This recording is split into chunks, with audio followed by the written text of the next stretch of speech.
We're going to talk about the probability of compound events. Compound events is the sum or intersection of two events, and it really goes back to this last example that we did. We wanted the beanbag to land in one of these holes. So it could be in this one, or this one, or this one.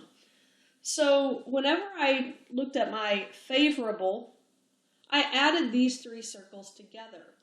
So if you want the probability of a compound event, that it's going to happen in one place or the other, the probability that it is either this or this, you take the probability of the first one and add it to the probability of the second one.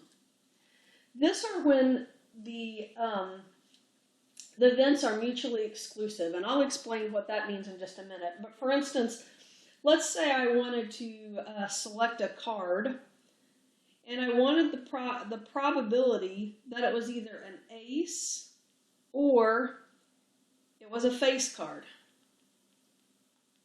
So I can have favorable event if it's an ace, or a favorable event if it's a face card. So in this case, I would think, how many aces are in the deck of cards? 4 out of 52. And I want to add that to the face cards, which are 12 out of 52.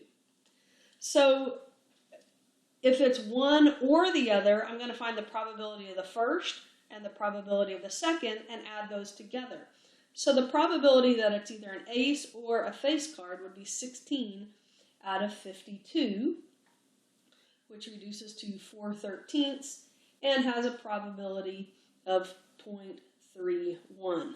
So is it likely that you would get an ace or a face card? About 0.31, so it's less likely than it is more likely because it's less than a half.